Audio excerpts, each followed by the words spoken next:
Buenos días. Buenos días. Buenos días, profe. Vamos a iniciar entonces la clase de hoy día primero con las presentaciones. ¿Ok? Entonces para ello yo voy a designar un grupo al azar.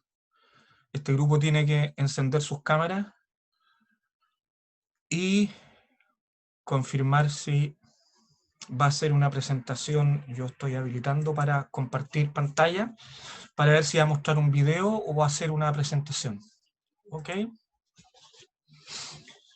Entonces, el grupo que presenta en primera instancia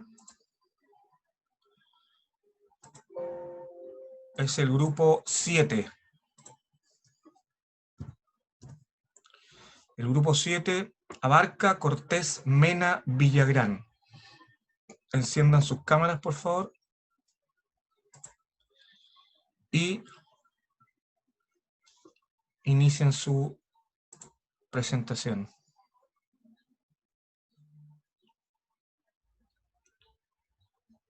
Ok, profe, al tiro. Ok.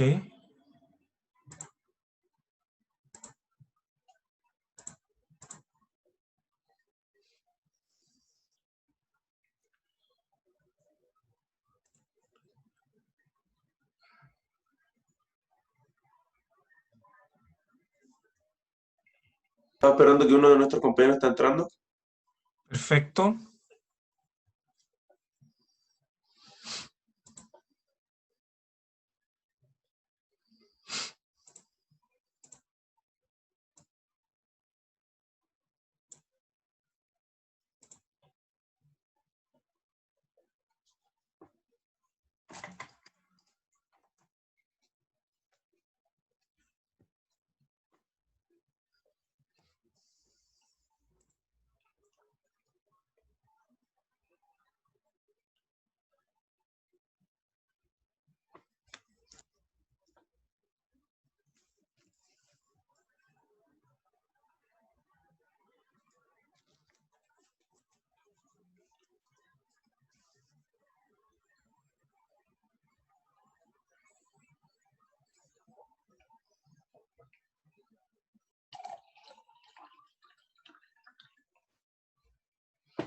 ¿Estamos listos ya? Voy a compartir la presentación yo por mientras.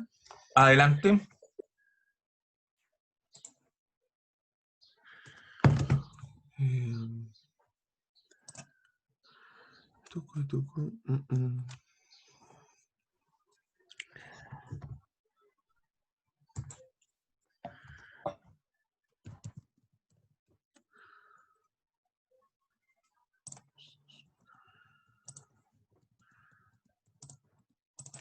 Ya.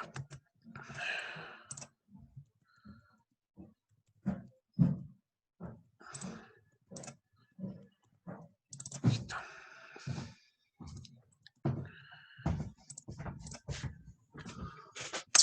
Chao, que te ven.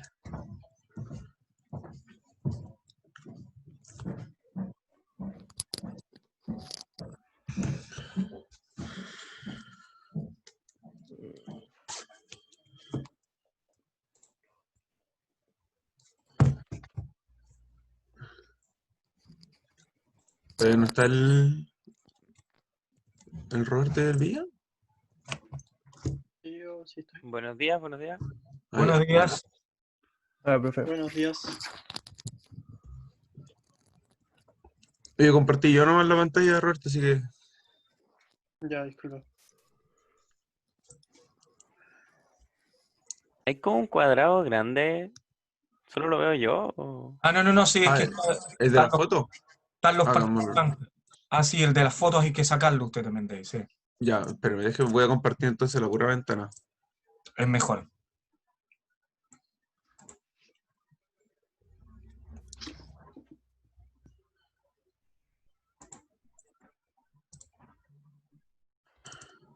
Entonces tenemos a Abarca, Cortés, Mena y Villagrán. Abarca, Cortés, Así Mena. es. Ahí se ve solamente la Sí, presentación, ¿cierto? ahora no se ve nada, se ve gris. Ya.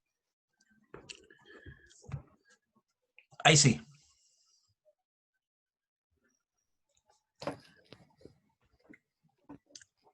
Ya, chiquillos, ustedes me dicen no cuando estén listos y empezamos. Yo estoy listo. Estamos. Sí, sí. ¿Sí? Ya. Buenos días, profesor y compañeros presentes. Nosotros somos el grupo 7 y vamos a hacer el comienzo de la presentación de nuestro proyecto de automatización.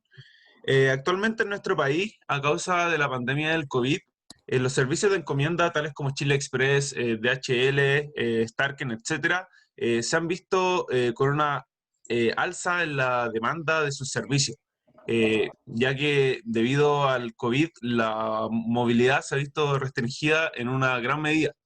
Entonces, estos servicios han sido la principal herramienta para poder realizar entregas entre personas, entre regiones. Ya que antes uno, por ejemplo, podía ir a Santiago a dejarle algo a un familiar, ahora ocupa los servicios de encomienda para poder evitar todo el contacto necesario para poder evitar el contagio del COVID. Entonces, a través de esto, en las sucursales se genera mucha aglomeración debido a bastantes factores que vamos a describir algunos de ellos en esta presentación. Así que ahora los dejo con mis compañeros para definir especialmente cada uno de ellos. Claro, específicamente en el proceso que nos vamos a centrar nosotros es en el retiro de las encomiendas, porque en realidad es un proceso un poco largo, pero nuestro proceso de automatización lo vamos a fijar en esta parte del proceso, que en el fondo es cuando llegaría el cliente, como se ve acá en las imágenes, a retirar la encomienda, que se hace en estos momentos de forma más manual, que se habla con la persona que está en la caja, después tiene que comunicarse con alguien o él mismo va hacia la bodega y después retira el local. Normalmente este proceso es un poco engorroso y demora bastante tiempo, entonces creemos que es una solución muy de acuerdo al momento que estamos viviendo. Debido a que requeremos una mayor eficiencia y confiabilidad en nuestros servicios, nuestras razones para automatizar son la disminución del tiempo de espera de los clientes, evitando las aglomeraciones y tiempos muertos que pueda presentar el, el que retira la encomienda, y también la disminución del personal de entrega de nuestra empresa. Y la otra razón vendría siendo la seguridad sanitaria, que disminuiríamos el contacto estrecho de las encomiendas con el personal. Bueno, actualmente lo que produce los problemas bueno, o sea, el problema principal de nuestro proyecto son estos 3 puntos más importantes, que serían un personal deficiente, que al no estar comprometido totalmente con la empresa tiene tiempos muertos, se demora mucho en entregar los paquetes y, bueno, ese típico problema humano que se produce en las empresas. Fila única de atención, que no se separen los servicios de envío, de retiro de encomienda, em, etcétera. O sea, que haya solo una fila para todos em, las cosas que se vayan a hacer dentro de la sucursal. Y una velocidad de entrega eficiente. Esto igual va un poco de la mano con el personal deficiente, pero además también se añade como los problemas que hay dentro de la bodega, el desorden que hay dentro del mismo, etcétera. Así que eso constituye nuestro proyecto, profesor.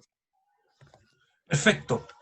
Entonces, recuerden que en el proyecto tienen que contener cinco elementos de trabajo, ¿no es cierto? Ya sea cilindros, ventosas, motores hidráulicos o neumáticos. En este minuto ustedes están automatizando, no sabemos todavía si es hidráulica o neumática, y a medida que vayamos avanzando, ¿no es cierto? Eso se puede definir más adelante en el camino. Bien, recuerden que tienen que adjuntar en la entrega debieron haber adjuntado tanto estas PPT como el informe. El informe. ¿Estamos ok? Listo. Sí, Ok. profe. Fantástico. Se presenta ahora el grupo 4.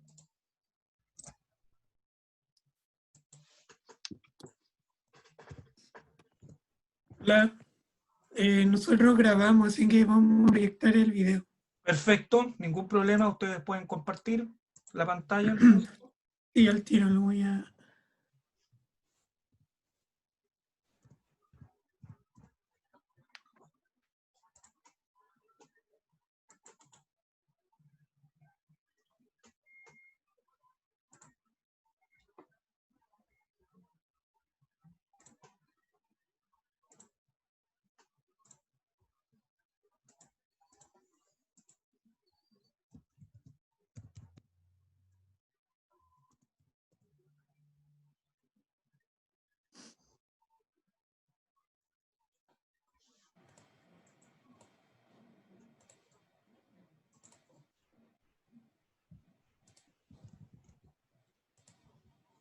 Se ve la pantalla, ¿verdad? Sí, se ve la pantalla. Ya. ¿Se escucha? Buenos días a todos. Sí, se escucha. Lo que Ya, me entonces- interesa, Martín, este grupo los son, participantes. claro, Ahí está Addison, Robin. Álvarez, Arnaud y Malherbe. Necesito que Sí. hablen para que queden en primer lugar dentro de la fila de Ah, participantes. ya. El señor Addison Smith, ¿está por ahí? Sí. Ok. El señor Malherbe, Sí, estoy acá. perfecto. Y el señor Arnaud, Sí, acá estoy.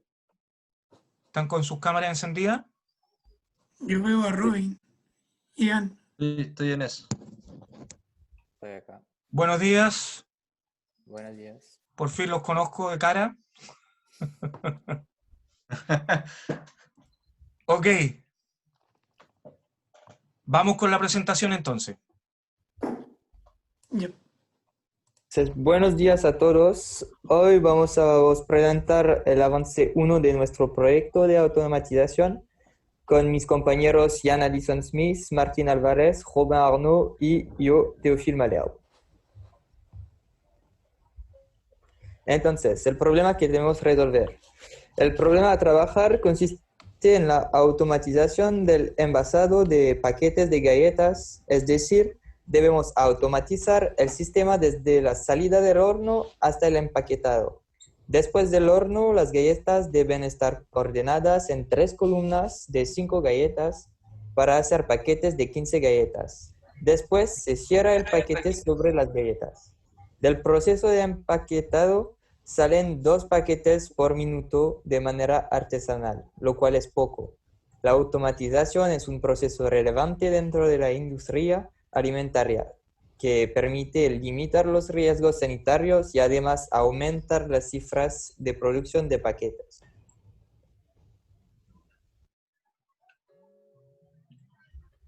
Entonces, separándolo del proceso total que corresponde a la producción de galletas, nos enfocamos sobre el proceso de empaquetaje.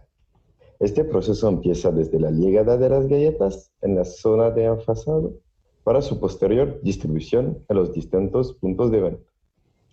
Pero primero ordenar. Luego del horno, las galletas se apilan en columnas de galletas mediante un proceso automatizado a través de guías hacia la cinta. Y ya automatizado, este puesto tiene un problema, que las galletas se montan y necesita una intervención humana. Así se necesita resolver. Agrupar. El personal recibe las galletas y las agrupa manualmente en 3 columnas de 5 galletas cada una. El cambio permitiría de pasar de un modo manual, con el riesgo de romperlas, y con poca eficacia, a un proceso automatizado, disminuyendo esos riesgos. Por fin, envasar. Luego de tener las galletas agrupadas en 3 columnas, se procede a envasarlas en una bolsa plástica previamente diseñada y luego a amarrarla al producto final con un corte. Y automatizado, este proceso debe ser más preciso, porque a veces la máquina puede romper el bolso haciendo el nodo y una menor productividad es necesaria. Resumiendo, por un proyecto, proceso enteramente automatizado sería ordenar, agrupar y envasar. Primero en filas, luego en columnas de 5 galletas y al fin de hacer paquetes y cerrarlos. Como se muestra en esta parte, hay tres principales razones para la automatización. Una va referido al aumento potencial de la productividad. Esta es significativa considerando una producción masiva de galletas, pero tiene el contrapunto que si la producción no es grande, no habría un aumento significativo de la producción. El segundo argumento sería el control de las condiciones de salubridad. Esto esto es porque al existir una intervención humana existe un riesgo de contaminación del producto.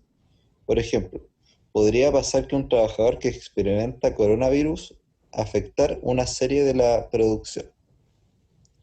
Para el tercer argumento, el error aleatorio nuevamente es asociado al humano. Este además es sumamente variable, ya que no todos tienen la misma habilidad ni dedicación al proceso, provocando diferencias de calidad entre los productos que se producen. Bueno, los desafíos y temas que quedan por resolver.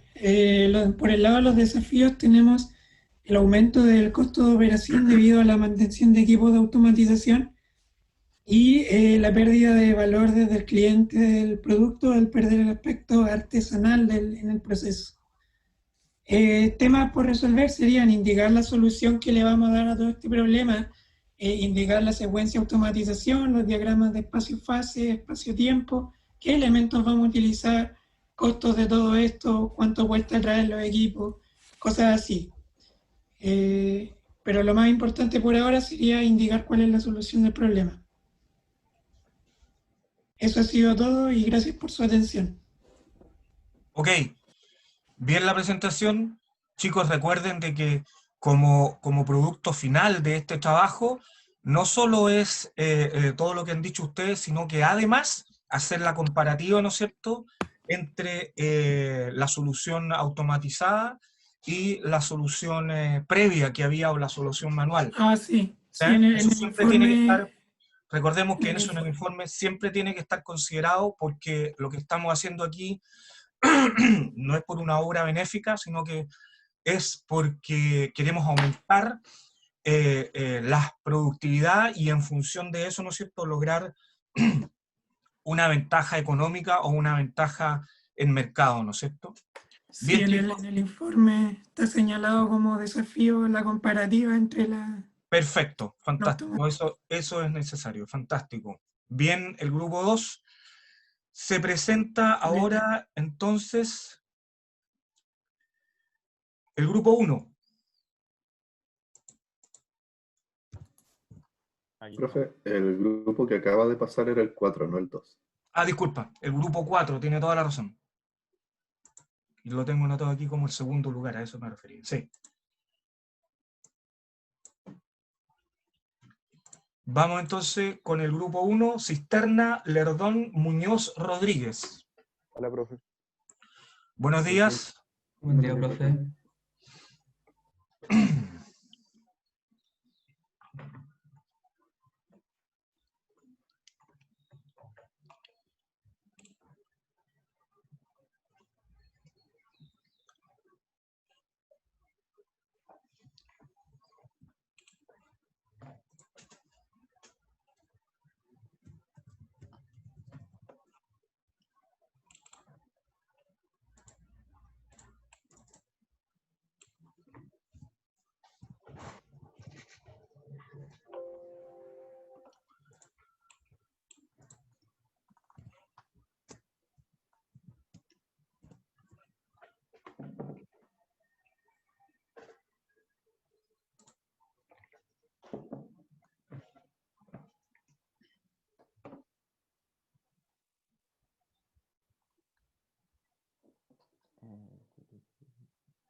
¿Estamos entonces?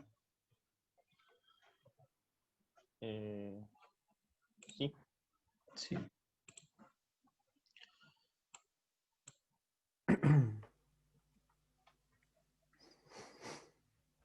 Cisterna Lerdón Muñoz Rodríguez. Sí, profe. Empecemos. Vamos, cuando ustedes quieran, sí.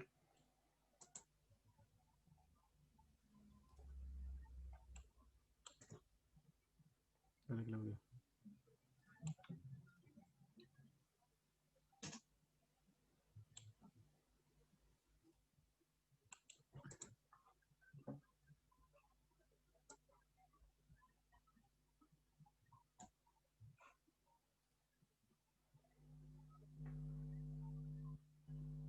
¿Quién va a iniciar?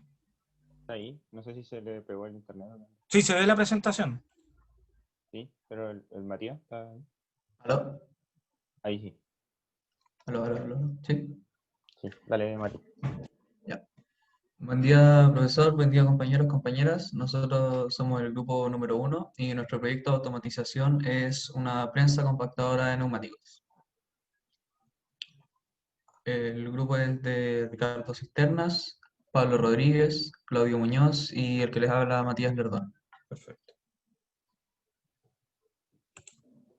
Bueno, en Chile, anualmente, más de 130.000 toneladas de neumáticos pasan a estar fuera de uso, lo que genera una gran acumulación de este en distintos vertederos en el país.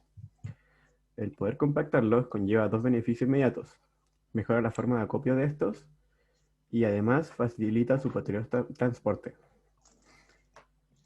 Es claro que las fuerzas requeridas para un proceso de este tipo escapan del alcance humano, por lo que un proyecto de automatización se hace imprescindible. Aparte de lo anterior, las altas energías de deformación contenidas en los neumáticos compactados requieren un proceso de amarre muy confiable, con el fin de evitar cualquier accidente. Y dentro de las dificultades a considerar, se encuentra la variabilidad de tamaños y de composiciones de los neumáticos, considerando que dentro de los vertederos la mayor parte de estos son de tipo urbano, como los autos, las motocicletas, camiones, etc. El diseño de nuestro proyecto apuntará a compactar este tipo de neumáticos.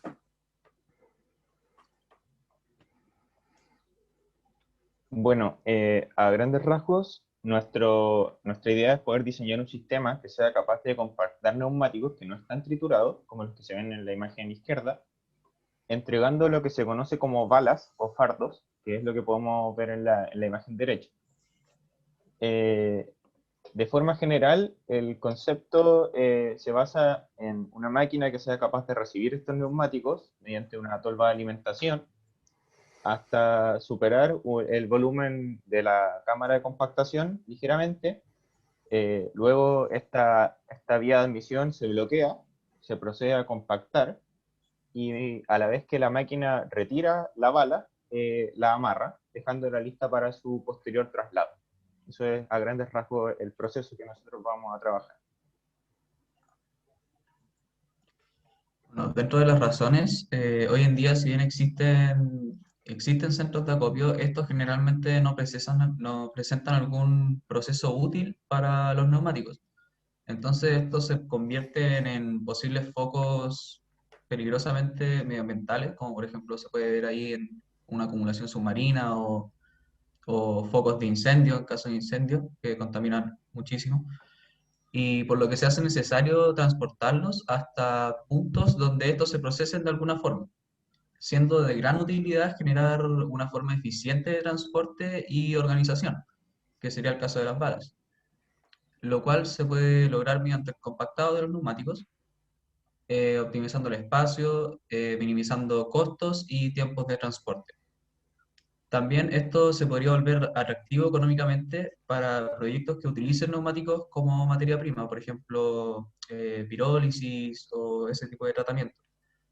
Además de que se puede recuperar, como se aprecia en la imagen, alrededor de un 45% de aceite, 15% de alambre de acero, el negro de carbono, gas y un muy bajo porcentaje de agua. Y es esencial automatizar este proceso, como mencionaron mis compañeros, debido a las fuerzas que se necesitan, que son grandes, generar una uniformidad de balas y un amarre seguro, para que este amarre, por ejemplo, al romperse, no no salga el alambre como una especie de látigo que puede ser muy peligroso. Bueno, dentro de los temas pendientes por trabajar se encuentra la evaluación de alternativas y la selección de la solución. Corresponde a una etapa de divergencia en la cual se presentan distintas soluciones. Estas se deben evaluar mediante parámetros para escoger la que entregue mayores beneficios. Otro tema pendiente es definir la secuencia de automatización. Dentro del proceso se automatizarán 5 etapas. Cada una de estas se procederá a analizar y evaluar para elegir la mejor alternativa para la operación que se desea. Finalmente, como tema pendiente, se encuentra la selección de elementos y su cotización. Los elementos seleccionados deberán cumplir con las solicitaciones mecánicas pertinentes, con su debido factor de seguridad apropiado y sin elevar excesivamente el costo. Por otro lado, tenemos los desafíos por resolver, dentro de los cuales se encuentra la estimación de la fuerza requerida para compactar los neumáticos. Para esto se deberá buscar un modelo para calcular la fuerza necesaria o bien determinarla en base a las soluciones presentes en el mercado. Otro desafío es el dimensionamiento de la cámara de compactado. En esto se deberá determinar las dimensiones óptimas que se están considerando de las variables, además de considerar que después deben ser transportadas o utilizadas de otra forma. Finalmente, queda por determinar la capacidad nominal del prensado. En base a un análisis de los equipos existentes en el mercado, se deberá determinar el rango en que se quiere operar. Para esto se deberán seleccionar elementos que permitan cumplir este requerimiento. Muchas gracias. Perfecto. Bien la presentación con todos los elementos. Y una pregunta les tengo. ¿Estas balas a quiénes se envían? O sea, ustedes serían como un intermediario, que es el que recoge los neumáticos y no los tritura, sino que los embala en estas balas. ¿Y estas balas a dónde se envían después? Ahí está la opción de que se utilicen para ordenar dentro de un vertedero y reducir los volúmenes que ocupan los neumáticos, o que después se envíen a un proceso. Ah, ok. Entonces, esas serían como los dos posibles clientes que tenemos. Listo. Fantástico. Grupo 1, se presenta ahora el grupo 9. Cerda, Cereceda, Piña, Vega.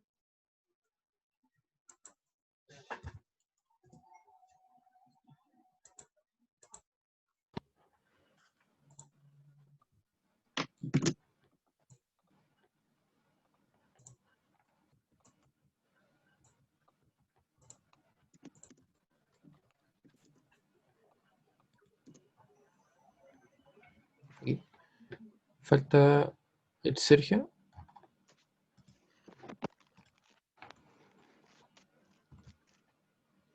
Sergio y Álvaro. Un segundo, por favor.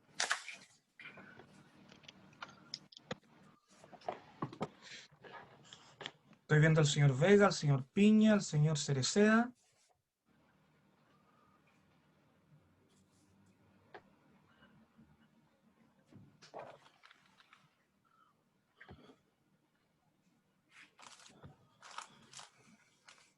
Y al señor Cerda. Aquí está. Ya, ahora sí estoy listo. Ya, al tiro.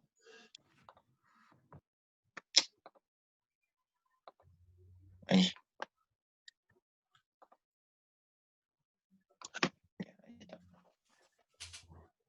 Bueno, muy buenos días. Nosotros correspondemos al grupo número 9, la automatización de placas fotovoltaicas para captura de energía en un volcán. Por lo que es importante mencionar, previo a todo lo que viene, que esto corresponde a, o nace de una idea ficticia, ¿ya? De un proyecto quizás creado por algún filántropo de la energía. Hablado por ciertas fuentes que usted, profesor, al menos podría acceder dentro de los informes, del informe presentado, en la parte de referencias. La idea consiste en un prototipo de placas fotovoltaicas ubicadas en los costados de un volcán para la adquisición y canalización de energía por radiación transformada a fotovoltaica, la cual se va a presentar de distintas formas, a través de calor, convección y radiación. Bueno, aquí tenemos, en esta figura tenemos un diseño conceptual de lo que vendría siendo el proyecto, ¿cierto? Acá al interior del cráter estarían ubicados estas placas o paneles que serían los que captarían la energía. Y para garantizar el funcionamiento óptimo de este proyecto se automatizará los siguientes sistemas, que es un sistema de plegable de placas que permita movimiento y cambio de ángulos para así aprovechar al máximo la energía proveniente del volcán. También un sistema de aumento de área que permita una mayor canalización de la energía al aumentar el área de las placas.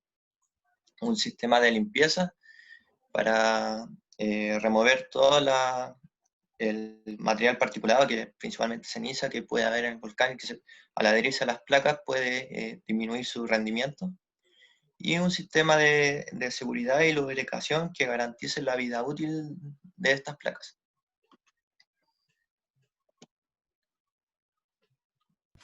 Bueno, en términos generales, quizás las dificultades que pueda presentar un proyecto de estas características puedan ser obvias, y serían las temperaturas extremas con las que se estaría trabajando, las condiciones extremas del entorno, la presencia de gases y material piroclástico, que es lo característico del cráter de un volcán y que es algo que sí o sí con lo que tendríamos que lidiar, ¿no? Y el evidente riesgo de erupción, ya que nuestro principal foco de trabajo sería la elección de volcanes activos, sería nuestra principal búsqueda. Siguiente diapo. Y en cuanto a los avances que tenemos hasta ahora como grupo, en un diseño bastante primitivo, se cuenta con ya cinco elementos de trabajo que se encuentran sujetos a futuras modificaciones dependiendo de lo que vayamos aprendiendo en el ramo o de las dificultades que se vayan presentando en el proceso. En primer lugar sería un cilindro mayor que sería el encargado de, entre comillas, sacar y guardar el sistema para su uso o no uso. Un cilindro más pequeño que sería el encargado de dar el ángulo con el que queremos enfrentar nuestro elemento para recibir la radiación, y ángulo que dependería del material piroplástico que estaría siendo expulsado en cada momento. En tercer lugar, estaría haciendo un diafragma, que sería principalmente para variar el área expuesta a la radiación, que estaría dada por la dependencia energética o la demanda energética que presentaría el momento. En cuarto lugar, limpia parabrisas, entre comillas, para que se entienda el concepto, que sería lo encargado de limpiar cada panel de la suciedad que está dentro de un volcán. Y por último lugar serían las compuertas de guardado y sacado de las placas que dependiendo del uso se usarán o no. De su necesidad. Dependiendo de su necesidad se van a usar o no.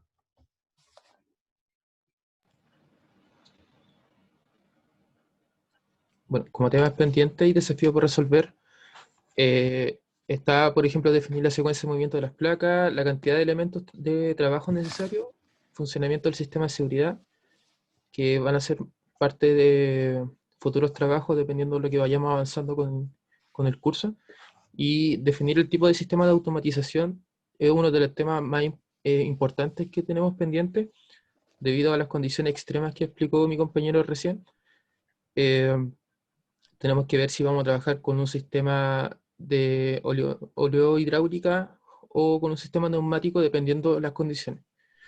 Como desafío también tenemos diseñar la secuencia de trabajo del sistema, optimizar el sistema también, porque el sistema va a ser bastante pequeño, determinar las dimensiones generales y, bueno, cotizar los componentes y demás elementos de trabajo.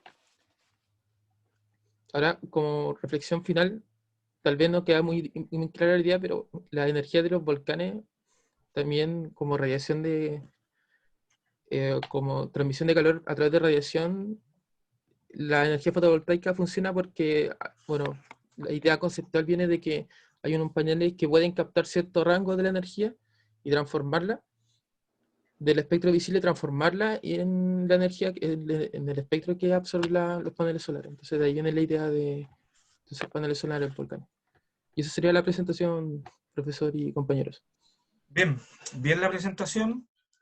Desafiante el proyecto, interesante. No conocía que se avanzaba, ¿no es cierto?, para captar la radiación de los volcanes.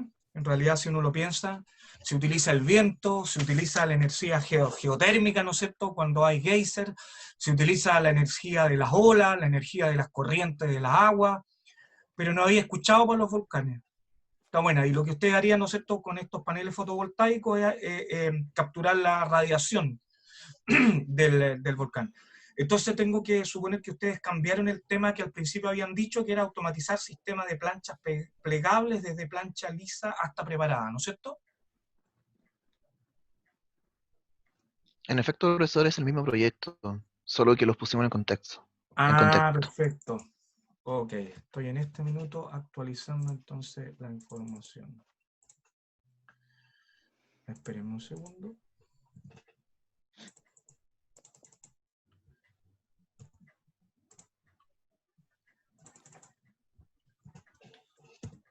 Ahí estamos, bien. Se presenta el grupo... Ah, no, el 4 ya salió. El 7 ya salió. El 1 ya salió. El grupo 3. El grupo 3. Abdo Figueroa Styles Villegas. Hola, profesor, ¿cómo está? Hola, ¿cómo están? Buenos días. Hola, profe. Hola, profe, buenos días. Buenos días. Estoy preparando la presentación. Adelante.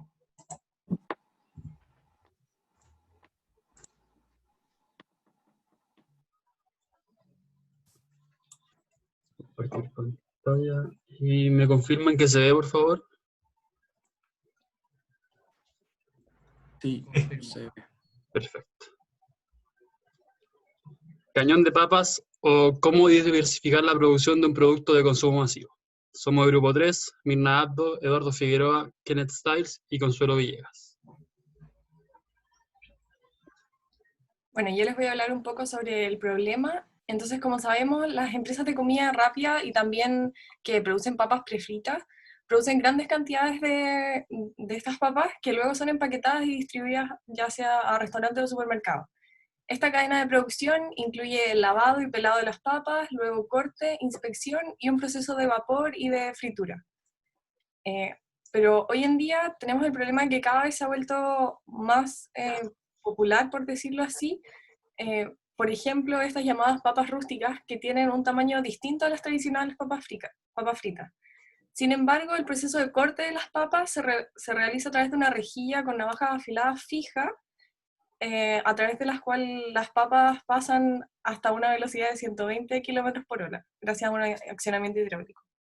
Y esta rejilla nos entrega alternativas para producir este nuevo tipo de producto. Por lo tanto, nuestro proyecto pretende automatizar el proceso del cambio de rejilla para producir nuevos productos.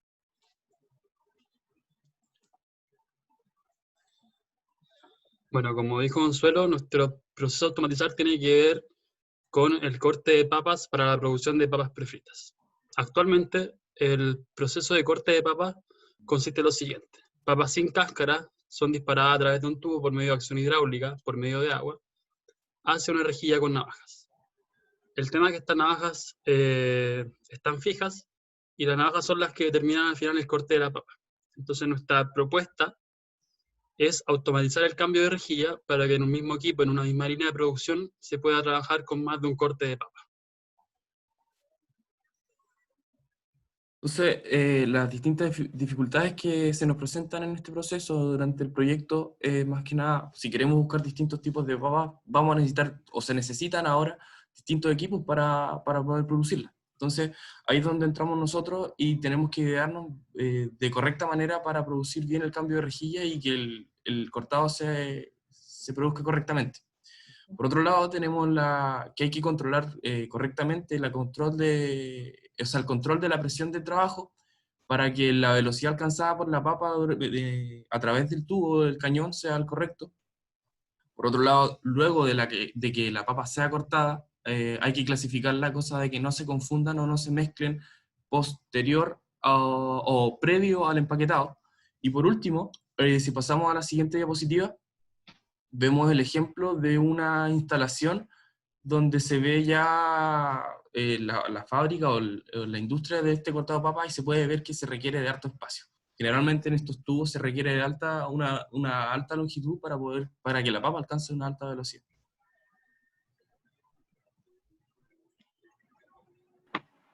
Como conclusión, se puede decir que los inconvenientes presentados se podrían resolver mediante la automatización del proceso que se describió, y además se cree que el impacto que tendría esta automatización sobre la industria sería muy relevante, debido a que se podrían llegar a cubrir las necesidades que tiene Chile respecto a este tipo de productos, ya que en la actualidad se está importando productos derivados de la papa como papas procesadas, que son las papas prefritas.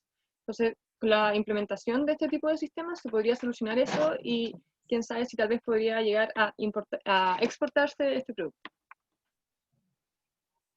Esa sería la presentación. Perfecto. Una consulta que tengo, chicos. ¿Ustedes iniciarían el proceso de automatización? ¿Cuál es el inicio del proceso que ustedes abarcan? ¿El disparo de la papa está incluido también dentro de su proceso o no? Inicialmente sí, profesor. Perfecto. Sería desde que se dispara la papa hasta que se separa post-corte para después empaquetarse. Sí, identifico ahí que es hasta que se clasifica. Perfecto. Claro. Bien, entonces, el grupo 3 se presenta ahora el grupo 11.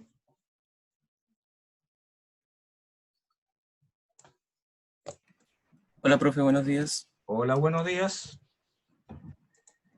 Nosotros tenemos el video, así que lo vamos a reproducir. Me parece bien.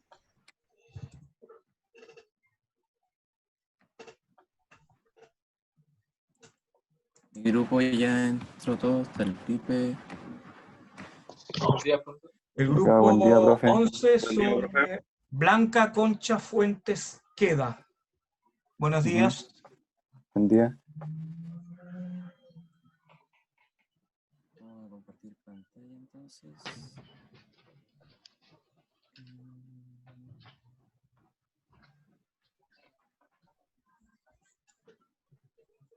Me dejo... ¿Se ve acá el video? Sí, se ve la imagen. Ya, ahora sí se escucha el sonido. ¿Se escucha? No.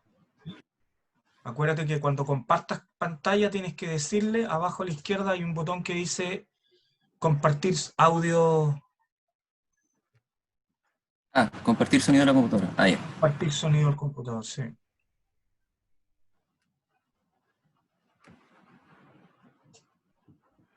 Buenos días, profesor, compañeras y compañeros. Hoy hablaremos sobre la automatización de procesos en una planta de deshidratación de manzanas. Somos el grupo número 11, conformado por Felipe Blanca, José Concha, Diego Fuentes y quien les habla, Felipe Ojeda. A modo de resumen, la presentación tiene como objetivo exponer el proceso productivo a automatizar, el cual consistió en la deshidratación de manzanas. Se mencionarán los motivos, dificultades y temas pendientes en los próximos informes. La motivación principal responde al aumento de la demanda y hacer el esfuerzo por disminuir la presencia de trabajadores en los procesos de producción, garantizando así un mayor grado de seguridad y facilidad en las tareas. Problema. Gracias a la alta producción de manzanas a nivel nacional, se genera una alta oferta y excedente de esta fruta. Gran parte de estos son destinados a ferias, fruterías o supermercados para su venta. Pero existe un porcentaje de frutas que se pierde, ya sea por no venta o por una temprana descomposición. Una solución para lo anterior son las plantas deshidratadoras de frutas, que permiten conservar la fruta por más tiempo Lamentablemente, las plantas deshidratadoras no poseen la capacidad necesaria ni las tecnologías para dar abasto a la demanda que hoy en día existe en el país y a nivel mundial, por lo cual existe una gran necesidad de automatizar etapas del proceso que permitan una mayor velocidad y cantidad en la línea de producción, el cual es el problema a solucionar y mejorar en este proyecto. Los procesos a automatizar son los procesos de transporte, carga y retiro de la fruta a lo largo de la línea de producción. Estos comienzan con la recepción de la fruta, la cual deberá ser transportada y cargada dentro de una máquina de lavado que realizará el proceso de limpieza. Luego de terminado este proceso, la fruta seguirá su camino hasta la zona de cortado, donde son cargados en la máquina que realizará los procesos de pelado, descorazonado y rebanado. Luego, a la salida de esta máquina, los cortes de fruta deberán ser puestos sobre una bandeja, de tal modo que cada corte quede por separado. De esta manera la fruta estará lista para comenzar su proceso de secado. Una vez terminado este proceso, la fruta está lista para su último proceso de empaquetado. En este tipo de plantas se pueden observar diversas razones por las cuales automatizar ciertos procesos se vuelve una necesidad. Dentro de estas nos encontramos con optimizar los tiempos, seguridad laboral ante posibles problemas físicos por parte de los trabajadores, aumento de la producción, reducción de costos, uniformidad de los productos a obtener, evitar errores humanos y control de resultados y seguimiento. De estas, las más relevantes son optimizar los tiempos, lo cual otorga una disminución de costos y aumento de la producción. En segundo lugar, se encuentra la seguridad laboral, permitiendo otorgar menos carga y mayor seguridad a los operarios, evitando accidentes y enfermedades de carácter física y psicológica, ya sea por sobreesfuerzo, fatiga o incluso la monotonía. Y finalmente, para obtener un mejor control de los procesos, permitiendo así una mejor retroalimentación y una respuesta más oportuna frente a fallas o cualquier suceso. Es sabido que hoy en día existe una tendencia a consumir productos saludables, por lo que es lógico pensar que la demanda de fruta deshidratada iría en aumento. Por ende, una de las primeras dificultades que debemos considerar es aumentar los niveles de producción para satisfacer esta demanda. Luego debemos considerar la cantidad de trabajadores presentes en la línea de proceso. Como se puede observar en la imagen referencial del centro de la pantalla, ¿cierto? Se ven personas, ¿cierto?, manipulando en una parte del proceso y muy juntas. Debemos considerar que estamos en un contexto de pandemia, por lo que evitar exponer a trabajadores en la línea y en lo posible juntos es una dificultad actual. Considerar también la carencia de control en los procesos productivos, ¿ya? Es importante tener con algún sensores, con alguna forma para poder llevar un control de la producción en las líneas. Y finalmente considerar el contacto humano con la fruta. Ya, como podemos ver, ¿cierto?, hay un contacto prácticamente de 1 metro de distancia entre las personas y el producto en la línea. Los temas pendientes a resolver en los siguientes informes son presentar una solución encontrada y concreta, definir los parámetros de producción y tiempos de la planta, crear una secuencia de automatización en donde se presenten los diagramas de espacio-fase y espacio-tiempo, y finalmente presentar los elementos necesarios dentro de estos procesos.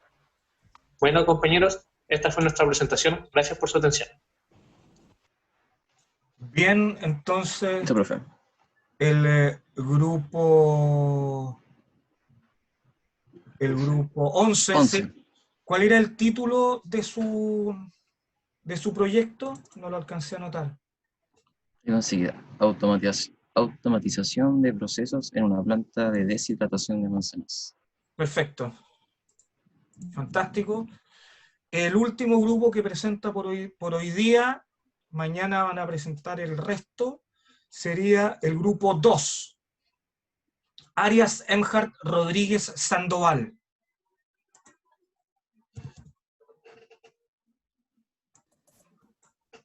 Hola, buenos días. Buenos días. Hola, profesor, buenos días. Buenos días, profe. Nosotros preparamos el video, así que yo voy a compartir la pantalla con audio. Perfecto.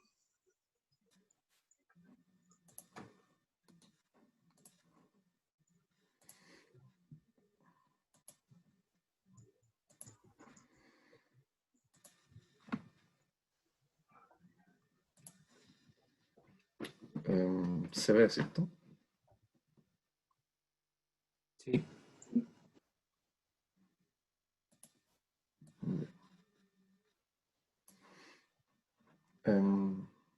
Bueno, si ya estamos todos listos, las voy a poner nomás. Buenos días, profesor y compañeros. Nosotros somos el grupo 2 y el día de hoy les presentaremos el avance en el proyecto de automatización del embotellamiento de una cervecería artesanal. Problema. El embotellamiento de cerveza a mano es un proceso lento, propenso a derrames y carente de estandarización.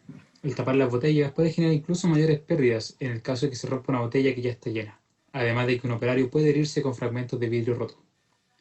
Por otro lado, al momento de desinfectar las botellas, estas pueden quedar con restos de desinfectante, ya que no se tiene una medida exacta al momento de limpiar manualmente. Además, la constante manipulación de las botellas con las manos en ocasiones puede contaminar las botellas con gérmenes, virus y o bacterias. Se automatizará el proceso de lavado, posterior llenado y tapado de botellas de cerveza de 330 centímetros cúbicos, considerando 4 botellas a la vez. Se considerará también un lote bisemanal de 600 litros, que debe ser embotellado en 2 jornadas. Esto debido a que la producción de cerveza a menor escala no se da de manera continua, sino en lotes. Razones para automatizar. Factor económico. Una debilidad que tienen las cervecerías artesanales, como otras pymes, es que no cuentan con suficientes recursos económicos para pagar mucha mano de obra, por lo que para poder incrementar la producción es necesario un equipo que reemplace o disminuya la cantidad de horas de trabajo. Para poner esto en perspectiva, de acuerdo con las estimaciones iniciales, una persona embotellando manualmente los 1.200 litros de cerveza al mes se demoraría 20 jornadas laborales, lo que es 5 veces más que el tiempo proyectado al tener el proceso automatizado. Por otra parte, la automatización también permite estandarizar el proceso, logrando así una calidad más homogénea en el lote del producto. Dificultades actuales del proceso. Una de las dificultades actuales del proceso manual es que no existe una estandarización del proceso al estar dispuesto a las variaciones humanas. Esto significa que dependiendo del trabajador que embotelle, puede tardar más o menos tiempo y de esta manera se pierde el control del embotellado. Por otro lado, pueden existir accidentes a la hora de embotellar. Por ejemplo, que a un trabajador se le caiga una botella, ocasionando un retraso en el tiempo de embotellado y lo que se traduce en más tiempo de trabajo y más costo. Además, este tipo de errores puede ocasionar accidentes o cortes en los trabajadores. Por otro lado, en un proceso manual se pierde el control de la higiene del embotellamiento, por lo que automatizar este trabajo se podría establecer las condiciones de higiene necesarias y controladas para la seguridad del producto y consumidor. En el futuro de este proyecto debemos enfrentarnos a los siguientes desafíos. Determinar un sistema de llenado que controle la espuma de la cerveza. Definir un sistema que permita girar las botellas sin quebrarlas en su momento de lavado. Determinar un sistema de lavado de botellas que sea eficiente. Definir un sistema de transporte de las botellas a lo largo del proceso. Y determinar el sistema de tapado de las botellas para que no se quiebren.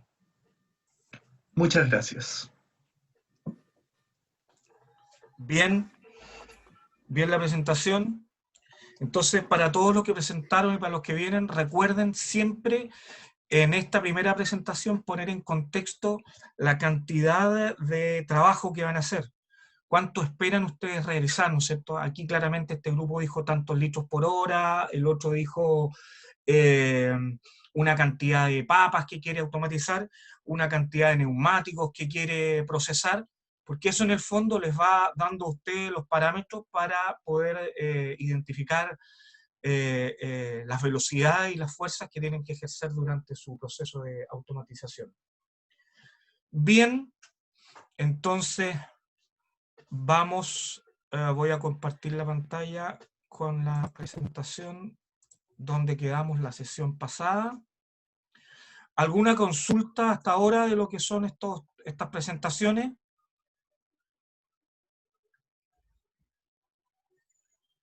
¿Alguna duda?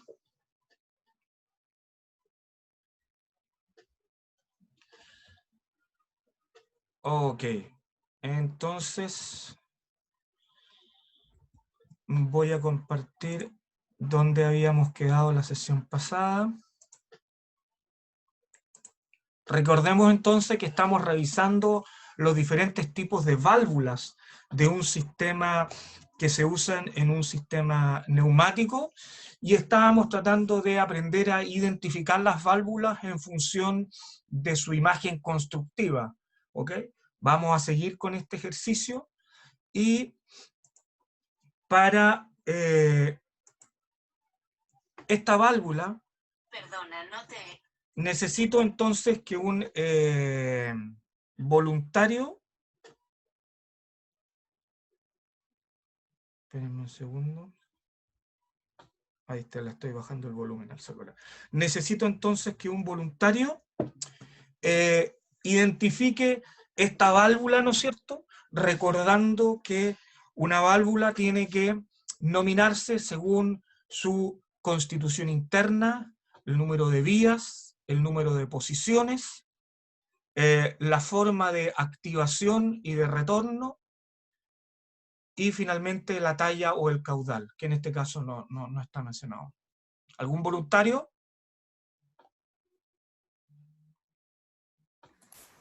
Yo me ofrezco. Adelante. La veo casi muy pequeña de todos modos, pero bueno, es una válvula de asiento. Perfecto. 4-2. 4-2, ¿no es cierto? Efectivamente, a ver, voy a mostrarle para que tus compañeros también lo reconozcan. Tenemos 4, ¿no es cierto? 4 entradas, 1, 2, 3, 4, 2 posiciones. En general las 2 posiciones están mostradas en estas 2 imágenes. Dale.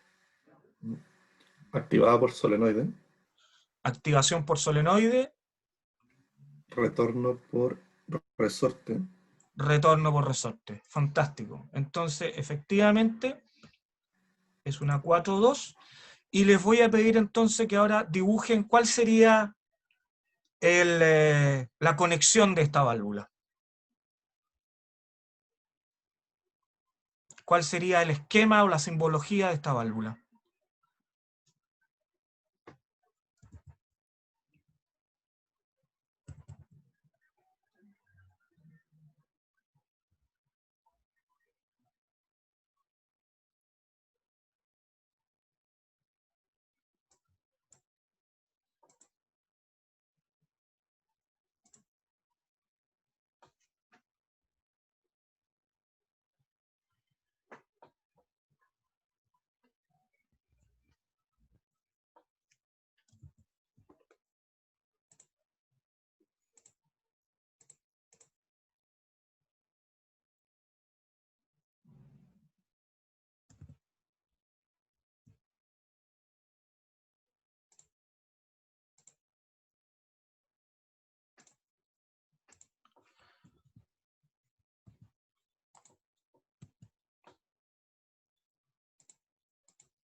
¿Estamos entonces?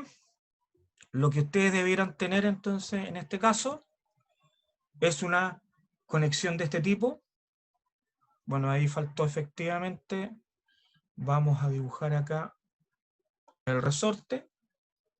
Pero es una 4-2 donde en la posición de reposo está conectada la presión con B y A con el retorno. Y en la posición de activación se cruzan ambas conexiones, activada por solenoide y retorno por resorte. Profe, una consulta. Sí. En el dibujo que hice yo, la única diferencia es que A lo puse al lado donde está B. Sí, puede ser. Sí, ya. puede ser también que sea hecho así. No habría una diferencia en este tema. No está oficialmente normado, por así decirlo, si tiene que ir el A o el B, a qué lado va. En general, ¿en qué se basa eso? Se basa en que cuando uno dibuja el plano, trata de dibujar el menor cruce de líneas posible. ¿Ok? Ya, ok. Pero estaría correcto también. Ya. Profe, y otra consulta. Dígame. Cuando el Ivo nombró la válvula, No sé si no escuché o estoy confundido, pero no nombró si es que el paso de la presión está abierto o cerrado. Sí, aquí habría que decir centro abierto o centro cerrado, ¿no es cierto? Efectivamente faltó esa nomenclatura. Esto sería, ¿no es cierto?, ¿qué tipo de centro? Abierto. Abierto, ¿no es cierto? Porque Sí. está pasando la presión hacia un elemento de trabajo. Sí. Ya, gracias, profe. Profe, otra consulta. Dígame. El accionamiento no es combinado, no es eléctrico con neumático en este caso.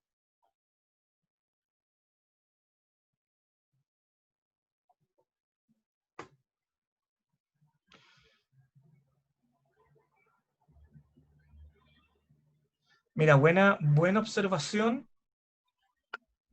Yo lo agregué ayer. Efectivamente, lo que tú estás indicando, ¿no es cierto? Voy a poner el puntero láser, ¿no es cierto? Aquí tenemos una conexión, ¿no es cierto?, que al mover el émbolo ¿no es cierto?, permite el paso de energía hidráulica o energía neumática, y es la energía neumática la que provoca el... Entonces aquí la pregunta que uno tiene que hacerse es lo siguiente: oye, ¿qué pasa si no tengo energía neumática? ¿Se mueve o no se mueve? Efectivamente, si no hay energía neumática no se produciría. En este caso tiene que tener ambas, es una conexión I. Por lo tanto, dado que es una conexión I y no una conexión O, deberá ser del tipo así, ¿no es cierto? Disculpe, el triángulo me salió más o menos ahí nomás. ¿Ok? Bien por la observación.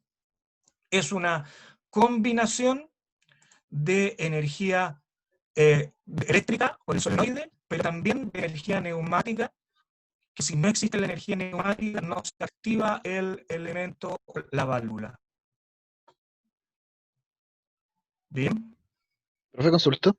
Dígame. Entiendo el que esté especificado que sea neumático y eléctrico, pero el accionador es eléctrico, según yo.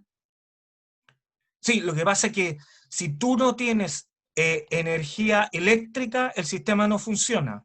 Y si tú no tienes energía neumática, el sistema tampoco funciona.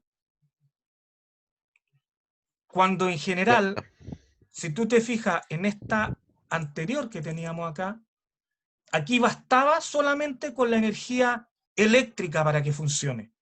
¿Te fijas? Tiene que haber energía eléctrica, no se requiere energía neumática para activar el paso de la presión.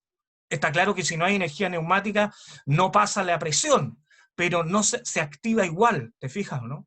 En cambio, en esta que estamos viendo acá, para que se active se requiere, además de la energía eléctrica, la energía neumática.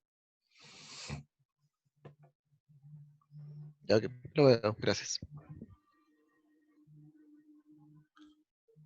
Es activación eléctrica y neumática. Y retorno por resorte. Vamos con esta.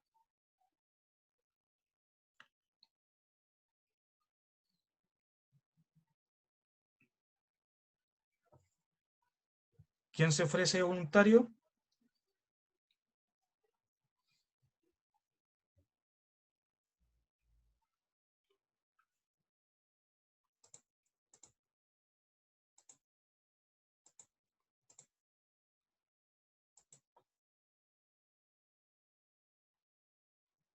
Señor Javier Salles, ¿me puede ayudar a identificar esta válvula entonces? Sí, profe. Vamos. Es una válvula 5.2. Bien. De émbolo. De émbolo. Tiene retorno neumático. Activación y retorno neumático. Sí, correcto. ¿Y qué más era? Centro. ¿Qué tipo de centro es? Centro abierto. Perfecto. Entonces recordemos que primero se dice, ¿no es cierto?, que es de, que es de émbolo, que es una válvula 5.2, porque ahí tenemos una conexión, 2, 3, 4, 5 conexiones. Recordemos que la forma es recorrer por arriba y por abajo esta válvula para ver el tipo de conexiones. Estas dos tipos de conexiones, que son la Z y la I, no se nombran dentro de lo que son los accionamientos, tiene 5 conexiones, 2 posiciones. ¿Ok? Dibujen, por favor, entonces, cómo sería la simbología.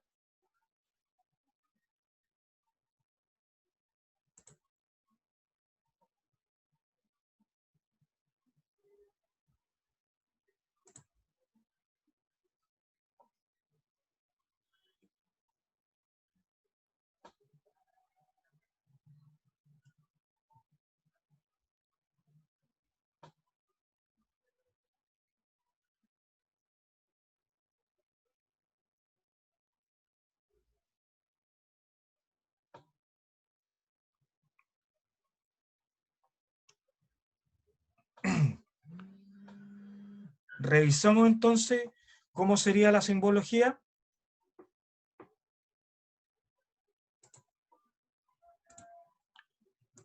Deberán tener algo así.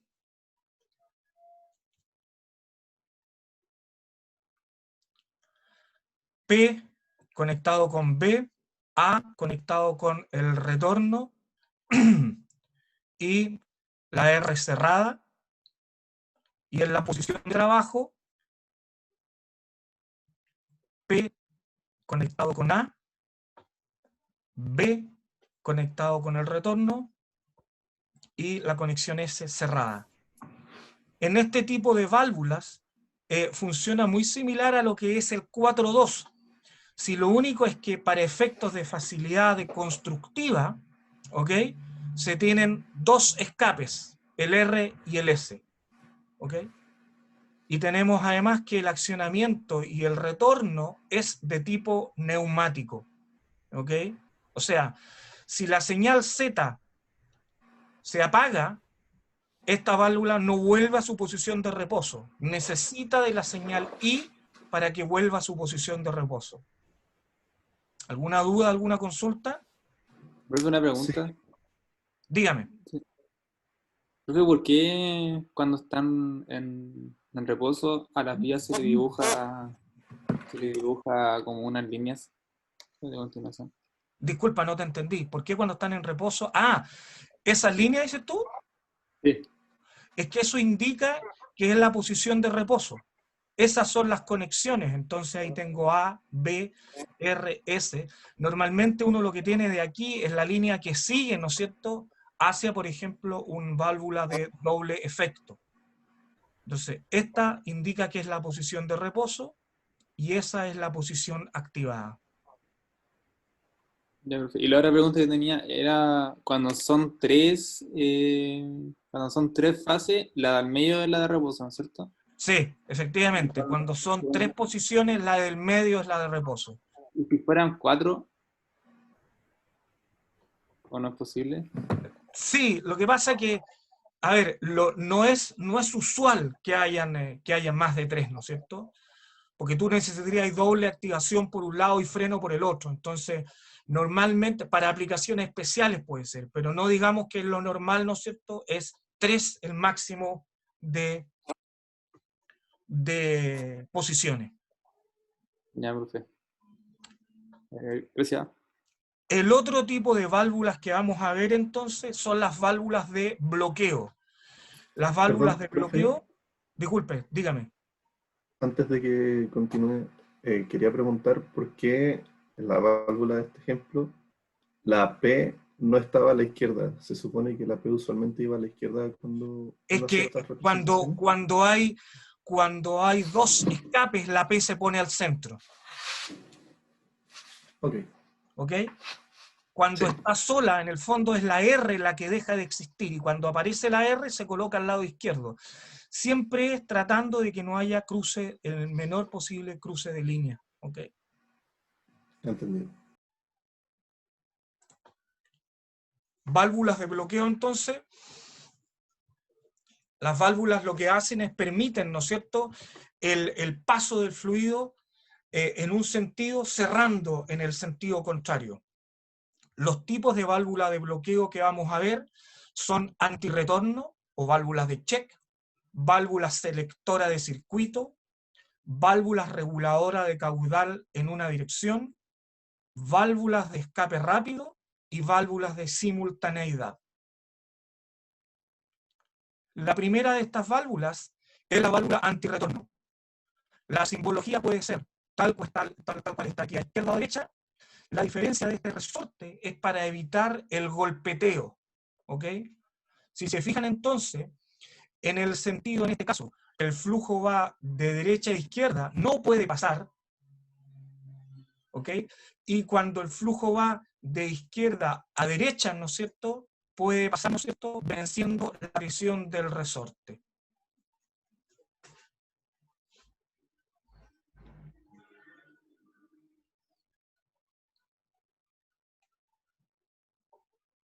Estas válvulas se usan principalmente cuando se quiere dejar pasar en una sola dirección el fluido. El otro tipo de válvula, ¿no es cierto?, que tenemos, que es la combinación de dos válvulas antirretorno, es la válvula selectora de circuito o la válvula función O, función lógica O.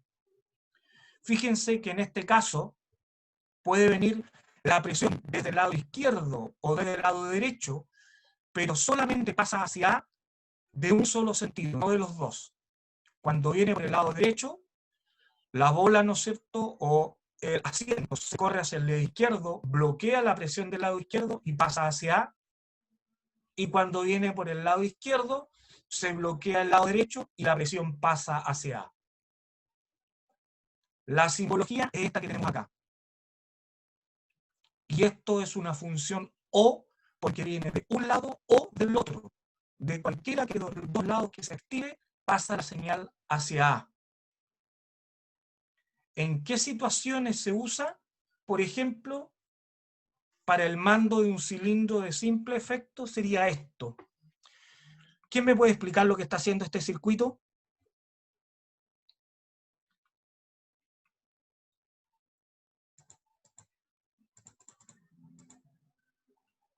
Profesor, por lo que veo, si ocurre una señal A, lo que sea, que es por pulsación, se activa el primer pistón de abajo, el primer cilindro, válvula de abajo, disculpen, estoy un poco confundido. Válvula. Activando el circuito de arriba, permitiendo el paso, y si que llegas a pasar un evento B, dependiendo de la palanca que está en el segundo, este lo devuelve. El evento B podría estar del... ¿No? ¿Cómo se devuelve este cilindro? ¿Qué cilindro este? ¿De qué tipo este cilindro? No, este se activa haciendo devolver el que está arriba.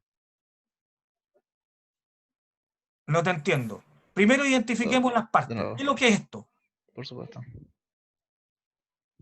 ¿Qué es lo que Ahí es? tenemos la señal sensor o... Es la fuente. Directamente todo lo que es la neumática, sí. Perfecto. La fuente, generación y tratamiento. ¿Qué es lo que es esta válvula que tenemos acá? Identifícamela. Una válvula 4.2. No. ¿Cuántas conexiones tiene? Perdón, 3.2. 3.2. 3.2, retorno por resorte con pulsación. Activada por pulsación. ¿Y esta qué es lo que es? Disculpe, está un poco atrás el delay. Ese es activado por pedal, también un 3.2. Acostumbrémonos, siempre es 3.2. No sabemos si es de émbolo o de asiento. Entonces decimos válvulas 3.2, activada por pedal, retorno por resorte. Perfecto. Esta válvula que tenemos aquí es la válvula O, ¿ok? ¿Y qué tipo de elemento tenemos acá entonces? Bueno, tenemos un cilindro de simple efecto. Perfecto, cilindro de simple efecto. Entonces, mi pregunta es, ¿este cilindro cómo retorna a su posición de reposo? Cuando el fluido está entrando, sale por esfuerzo del resorte. Perfecto, por resorte vuelve a su posición de reposo. Estamos ok. Entonces, ¿cómo se activa el cilindro?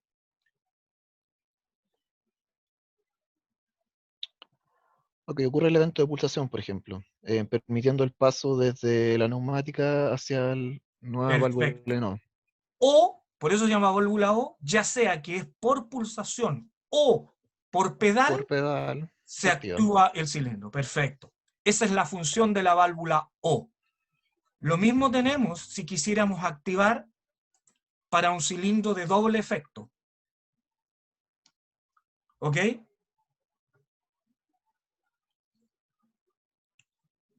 ¿Quién me puede ayudar con este circuito?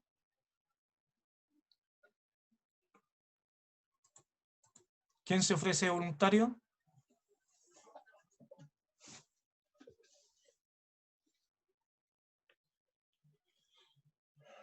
Señor Roberto Lagos. Hola, profesor. Hola, ¿cómo está? Don Roberto, ayúdeme a identificar. Primero, más que identificar las partes, ¿cómo sale este pistón, el vástago? ¿Cómo avanza de este pistón? Por neumática, Perfecto. Activando, ¿qué elementos este pistón avanza? activando la pulsación o el pedal que están en paralelo. ¿Cuál de los tres pedales, si decimos que este es la válvula 1, 2 y 3? Uno o dos. 1 o 2. Y el O se debe debido a esta válvula que tenemos acá. ¿Y cómo retorna este cilindro? Es por el 3. Por el 3, ¿no es cierto? Al activar el 3, fíjense que envía una señal neumática. Esta válvula que tenemos aquí, que es una 4.2 con activación neumática, hace retornar el cilindro. ¿Ok? Sí. Si se fijan, aquí tenemos, no es que directamente el pedal 2 o la botonera 1 son las que actúan directamente sobre el cilindro. Estas actúan sobre una válvula de potencia y la válvula de potencia actúa sobre el cilindro. ¿Ok?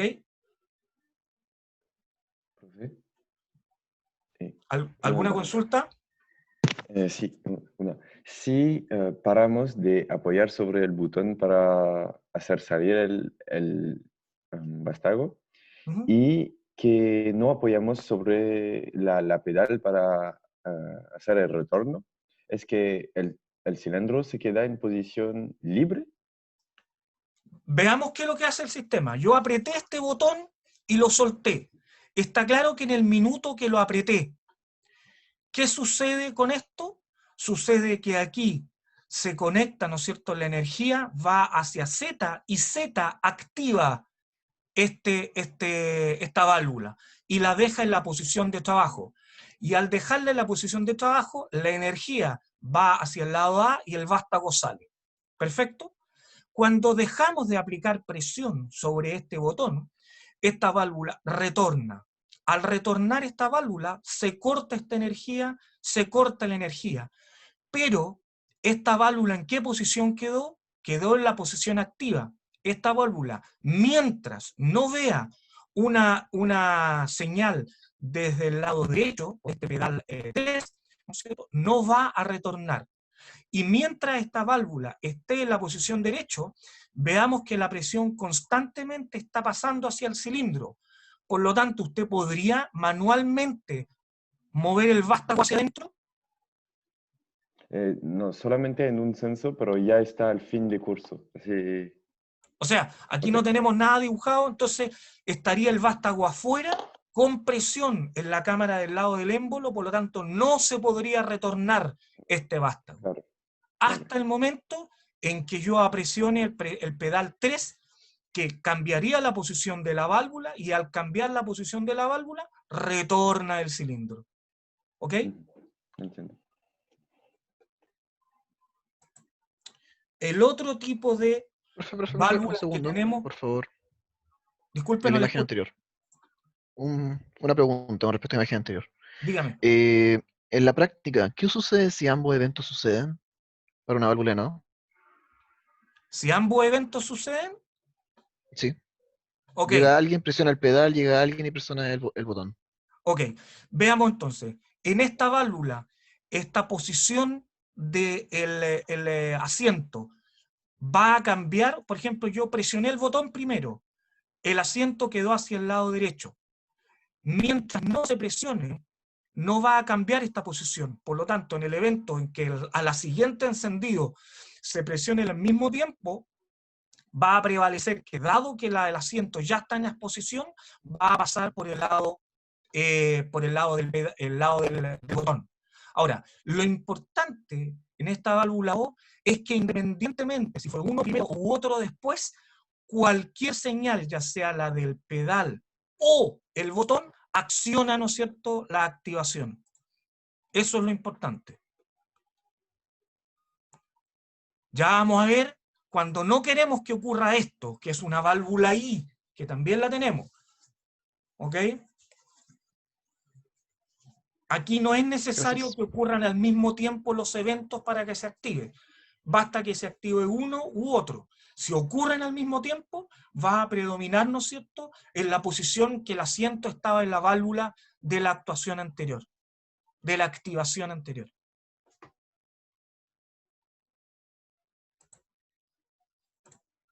El otro tipo de válvulas, entonces, válvula reguladora de caudal unidireccional.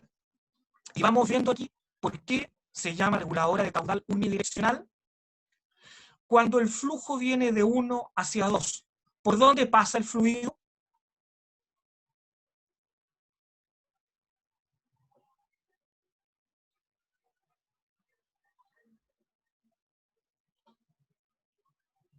¿Quién me puede ayudar? Señor Óscar Cortés. Si la presión viene por 1, va hacia 2, ¿por dónde pasa el fluido?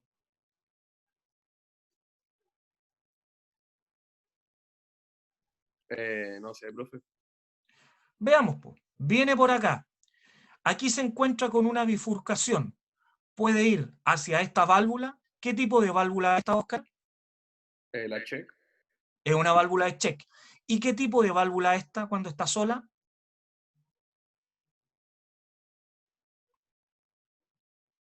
Esto es una válvula reguladora, ¿ok? Es una válvula reguladora que reduce, ¿no es cierto?, la cantidad de fluido y además con esta flecha indicamos que es regulada. Entonces, si bien el fluido es de 1 hacia 2, ¿puede pasar por la válvula de check? Sí, sí puede. ¿Por qué puede si ahí está el asiento, está bloqueando el paso? No puede. Fíjense acá. Cuando viene hacia acá, ¿no es cierto? Cuando viene hacia ahí no pasa, y cuando viene hacia allá se pasa. Entonces, generalmente, cuando viene el fluido y se encuentra con la bola, no pasa. Cuando viene de acá, corre el asiento y sí puede pasar, que es lo que funciona en este caso aquí. ¿Ok? Por lo tanto, si lo vemos acá, cuando viene desde 1, no puede pasar por la válvula de check, por lo tanto, el fluido se ve obligado a pasar por la reguladora. Y va a pasar regulado, entonces, va a pasar una cantidad de fluido regulado en su caudal. ¿Ok? Y cuando viene de 2, ¿por dónde pasa la válvula? ¿Por dónde pasa el fluido? Disculpa, Óscar. ¿Puede pasar por la válvula de check? Sí, ahí sí. Sí puede pasar. Y como el fluido siempre va a ir por el lado donde tenga menos resistencia, va a preferir pasar por la válvula de check y no por la regulación. Por lo tanto, cuando el fluido viene de 2, se devuelve a 1 sin regulación. Cuando el fluido viene de a 1, pasa regulado. ¿Esto para qué se usa? Como usted está regulando la cantidad de fluido, lo que está regulando es la velocidad con que, ¿no es cierto?, por ejemplo, un cilindro actúa o un cilindro sale el vástago. Y fíjense que en esta imagen, esta es la regulación que se tiene. Y como vemos acá, la regulación lo que hace es regular la cantidad de fluido mediante una aguja. Regula la cantidad de fluido que pasa de un lado hacia otro. Aquí vemos que cuando viene desde el lado izquierdo, no puede pasar porque se encuentra con esta válvula de check. Y cuando viene desde el lado derecho, el fluido, ¿no es cierto?, aquí abajo, levanta la válvula de check y sí puede pasar sin problema. ¿Ok?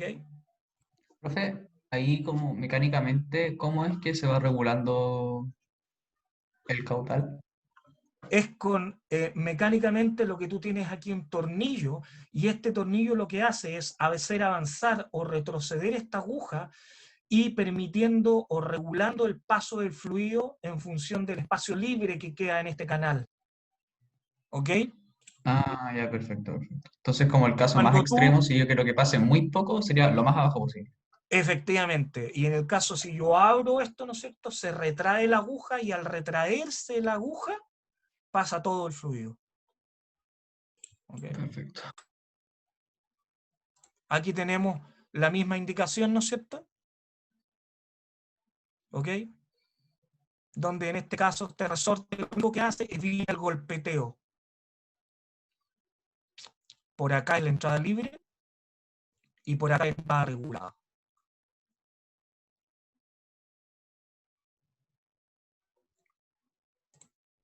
Un cuarto tipo de válvula en esta familia de válvulas de bloqueo es la válvula de escape rápido. La simbología de la válvula de escape rápido es esta que tenemos aquí arriba.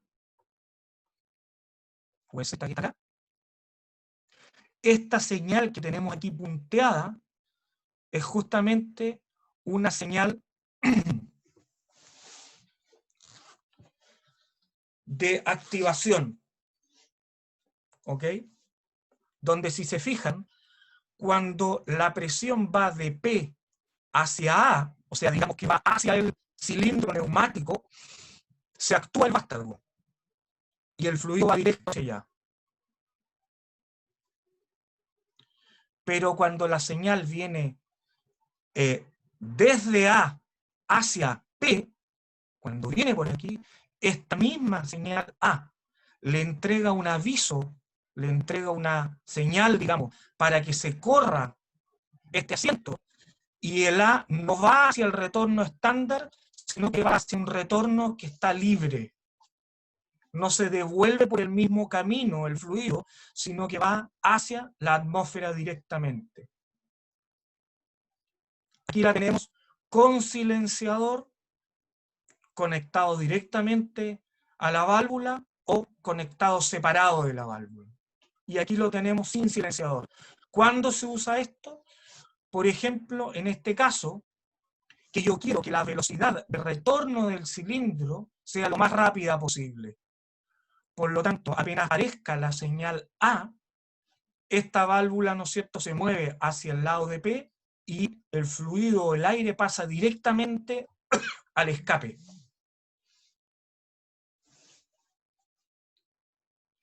Por lo tanto, retorna más rápidamente. Y lo mismo, utilizado en un cilindro de doble efecto, sería colocado en esa manera.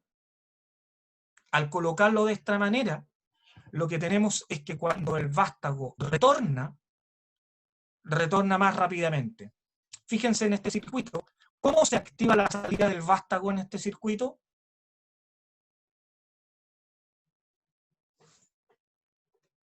¿Quién me puede ayudar?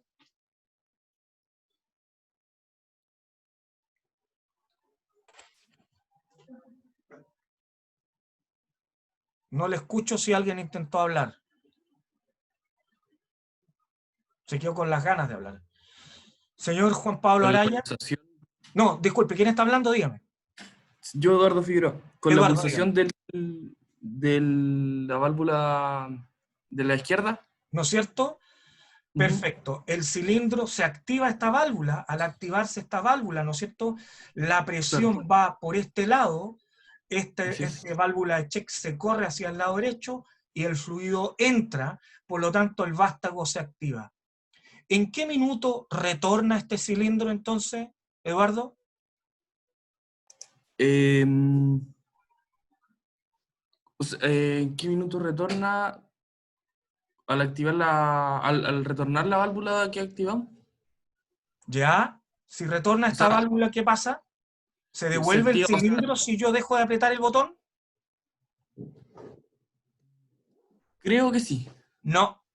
Fíjate que al dejar de... Yo aprieto el botón e instantáneamente lo suelto, pero aunque yo suelte este botón, ya cambió la posición de esta válvula de potencia. Por lo tanto, a menos que no exista una señal por el lado derecho de esta válvula, ella no va a volver. Por lo tanto, el fluido va a seguir pasando y va a seguir saliendo el cilindro. ¿Ok? Profe, ahí tengo una duda. Es que como apreció una fuente en el cilindro, o sea, en la válvula de abajo a la derecha. ¿Sí? ¿Esa? No, la de la derecha, esa. Sí. No es que esté funcionando constantemente. Pero analicemos. Esta fuente, ¿cómo está en su posición de reposo? No, me refiero a la S1, a la que está a la izquierda. Esta S... No. Eso no es una fuente, disculpa. Esto eso es el rodillo. Esa es la forma de hacer el rodillo. Las fuentes, ¿no es cierto?, son estas que tenemos acá abajo. Este es el rodillo. ¿Qué es lo que indica esto? Justamente que cuando el vástago alcanza la posición S1, se activa este rodillo. Al activarse el rodillo, cambia de posición esta válvula. Al Claro, y ahí cambiar da de paso a posición esta que... válvula, efectivamente, da paso a la energía. Al dar paso a la energía, ¿no es cierto?, se mueve esta válvula hacia el lado derecho y retorna el cilindro. Claro. Y el cilindro retorna rápido. ¿Por qué? Porque tenemos una válvula de escape rápido. ¿Por qué es de escape rápido? Si no existiera esta válvula, el fluido retornaría a través de las mangueras, debería pasar a través de la válvula hacia el escape. Aquí lo que se hace, uno se ahorra justamente la caída de presión que ocurre a través de las mangueras y a través de la válvula y sale directo al ambiente. En este caso es un escape rápido sin silenciador. Por favor, dense cuenta de algo. ¿Qué pasa si este botón yo lo mantengo presionado? Se demora 5 segundos el émbolo en alcanzar S1, pero este botón sigue presionado. ¿Va a volver el cilindro si este botón sigue presionado? No. No. Bien, porque se activa esta válvula de potencia y mientras exista esta señal por el lado izquierdo, no puede funcionar la señal por el lado derecho. ¿Ok? Ya vamos a ver cómo se hace para evitar este encuentro de señales. Que se encuentra al mismo tiempo la señal de la izquierda y la señal de la derecha. ¿Ok? Profe, Dígame. tengo una consulta sobre la señal que está con la línea punteada de la válvula de escape. Sí. ¿Qué tipo de señal es? ¿Es una señal hidráulica o también puede ser una señal eléctrica? O No. Esta, si tú te fijas, conecta la señal de esta conexión hacia la válvula. Esto es una señal neumática que da el aviso para que se mueva esta válvula de check o esta válvula O, se mueva hacia el lado derecho y permite la salida. Y es lo que vemos acá. Al venir la señal por A, da este aviso, ¿no es cierto? A través de este asiento especial, da este aviso, este asiento se mueve hacia el lado izquierdo y al moverse hacia el lado izquierdo, bloquea la salida de A por P y la señal y la energía neumática o el fluido se va directamente hacia el retorno que es hacia el ambiente. Esta forma de este asiento es lo que provoque esta señal punteada. Pero en este caso es la misma señal neumática la que entrega una señal, ¿no es cierto? O la energía neumática es la que entrega una señal a la válvula para que cambie de posición. ¿Ok? A eso se refiere. Y otra consulta, entonces, ¿una válvula de escape rápido no es lo mismo que una válvula de alivio? ¿O sí? Como alivio de presión. ¿Qué quieres decir con una válvula de alivio? Que, por ejemplo, si se genera una presión muy alta dentro del sistema... No es lo mismo que una válvula de alivio. No. Ya vamos a ver, son las válvulas reguladoras o limitadoras lo que tú me estás diciendo. Vamos a ver cómo se funcionan esos bien, son las siguientes válvulas que vamos a ver. ¿Ok? Y finalmente, en este tipo de válvulas, tenemos la válvula I, o la válvula de simultaneidad. ¿Por qué se llama una válvula I? Porque la única manera que esta válvula pase la señal de 1 hacia 2 o de 3 hacia 2 es que 1 y 3 estén activadas al mismo tiempo. Ustedes se fijen aquí, que si la señal viene por el lado izquierdo, el émbolo se corre y bloquea el paso hacia A. Y si la señal viene por el lado derecho, el émbolo se corre y la señal no pasa hacia A. Solo cuando viene señal por izquierdo y derecho, este émbolo se mantiene en la posición central y pasa hacia A. ¿Cuándo se usa este tipo de válvulas? En este caso, por ejemplo, este es un sistema de seguridad para la activación de un cilindro. Yo tengo que tener activado al mismo tiempo el botón izquierdo y el botón derecho para que actúe el cilindro. Botón izquierdo y botón derecho. ¿Ok? Señores, dejamos hasta acá esta sesión. ¿Alguna consulta, alguna duda?